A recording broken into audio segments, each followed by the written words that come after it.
খেত খোলা যায় হয়েছে ইমাম সাহেব পাইছি এটা পাইছি এই কারণ ইমাম সাহেব আমার সমস্যা কি আপনারে কয়দিন কইছি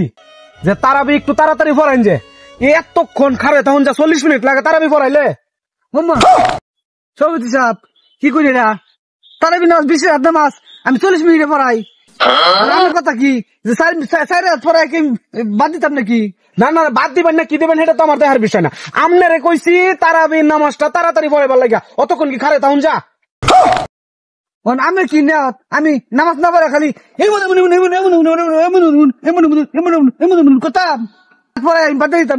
আপনি কি বা পড়াবেন সেটা আমার ব্যাপার কিন্তু আমি মসজিদের সভাপতি আমি কইতাছি আমারে এতদিন ধরে যে তারাবিটা একটু তাড়াতাড়ি পড়াইন যে আরে আমার তো ঠ্যাং ঠুং বিষ করে আমি তো পড়তে পারি না আরে সভাপতি সাহেব একটু তো বিষ করবোই ঠ্যাং ঠুং একটু বিষ করবোই নামাজ পড়লে 20 রাত নামাজ আপনার কইছি তাড়াতাড়ি পড়াইবার লাগে তাড়াতাড়ি পড়াই শেষ দিবেন আচ্ছা সভাপতি সাহেব আমরা যদি বেশি কষ্ট হয় তাহলে আমি 20 রাত নামাজ তারাবি না পড়া 4 রাত পড়ে বাজেন জিগা আরে আমি 4 রাত পড়ে পারলাম কিবা আমি মসজিদের সভাপতি না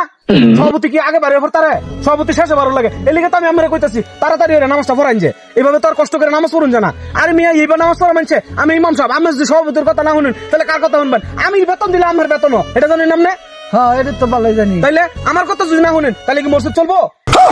মসজিদ কারা চালা মসজিদের অনুদান কারা দেয় আমি দেই মসজিদের অনুদান আমি দেন ঠিক আছে মসজিদ চালা তো ইমাম সাহেব হ্যাঁ ইমাম সাহেবের কথা বললে মসজিদ চলে হ্যাঁ কারণ ইমাম সাহেব পাঁচজনে আমরা নামাজ পড়ুন হ্যাঁ কারণ ইমাম সাহেব যদি আমরা জানি গিয়া তো এটা ঠিক না সভাপতি সাহেব আরেকটা অভিযোগ আছে আমার নামে কি অভিযোগ অভিযোগটা হইলো আপনারা দেখছি কালকাও দেখছি আজকাও দেখছি আপনার নামাজ পড়ানোর সময় নামাজের আগে বয়ান যা সারুন বয়ানের মধ্যে বারবার করে সুদের টেয়ার কথা উল্লেখ করুন হ্যাঁ আপনি জানেন না এই সুদ জিনিসটা আসলে হালাল হালাল হারাম বিচার আপনারা কারা করবার কইছে আপনি হালাল হারাম কই হাইরা আমি আমার ব্যবসাটারে আমি নষ্ট করে দিতেছেন হ্যাঁ মানছে মানে খালি আমার সুদকুর খালি করে সুদকুর বুঝলাম না কোনো কিছু এটা সুদ হয় কেমনে এইটা হচ্ছে হালাল একটা ব্যবসা কিবা হালাল ব্যবসা দেন এই টেহা দেহাইরা একটা গরিব মানুষ বা একটা দুঃখী মানুষ হ্যাঁ যদি আমার কাছে টেহা আসা আমি দয়া দেখাইছি প্রথমত আমার এটা কি লাভ আমি দয়া দেখাইছি আমি তার টেহাটা দিছি আমার টেহাটা নেহাইরা হ্যাঁ সচ্ছল হয়েছে হ্যাঁ কষ্ট দূর করছে হ্যাঁ তার জীবনের যত যাই জামেলা আছে সব শেষ করছে তাহলে আমি মানুষের উপকার করছি আর এইটা যদি আমারে হ্যাঁ খুশি হয়ে কিছু দেয় এইটা আবার শুধু কেমনে হ্যাঁ আপনারা কি বয়ান ছাড়ুন বুঝলাম না কোনো কিছু সভাপতি সাহেব আমি এর কথা তো একমত না আমি আমার কি সুদের টেহা দেয় বেতনটা দেন এই মেয়া মসজিদে কি ফকিন্নি ওকিন্নি টেহা দেখি মসজিদ চলে যারা বড় বড় লোক যারা ভালো ভালো মানুষ কয়জনে বুয়ের মধ্যে আড্ডা কই পারবো যে আমার হালাল টেহা আমি সবকিছু চালাইতেছি ইমাম সাহেব শুনেন মসজিদের ভিতরে আর যাই কিছু এই কথা কইন শুধলে কিন্তু আর কোনো কথা কইন না যে আর চেষ্টা করবেন কাল্লাতে তারাবিটা একটু তাড়াতাড়ি হয়ে ফরাইবার লাগে ঠিক আছে মনে থাকে যে হ্যাঁ আমি মসজিদ হ্যাঁ ইমামতি করি বা না করি আমার বেতন রাহুন বা না রাহুন আমি যারা লিগের কথা আমি কয়ে যাম এটা আমি বুঝে রাখুন এই লিগে তো তুঙ্গর মতো ইমাম সাহেবের এই হালো তুঙ্গর ইমাম সাহেবের এইটাই হইব এইভাবে এরকম সভাপতির আন্ডার থেকে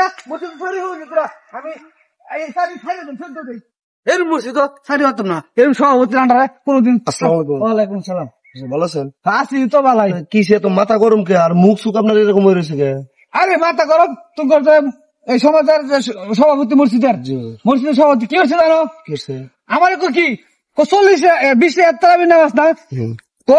শর্টকাটে পড়াইতাম 20 হাত নামাজ পড়াই 40 মিনিটে এরপর আরো শর্টকাটে আমি কি নামাজ পড়ানি বাদ দেয় খালি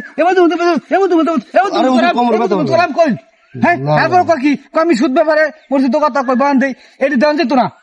হ্যাঁ আমার সুদের চেয়ে বলে বেতন দেয় আমাকে সভাপতি এরুম বুঝছেন আমি আর আমাকে বুঝতে থাকতাম না এই যে চাবিটা আমি বোঝা যাচ্ছে করে এই ধরুন আমি আমার লোক বাহির আমি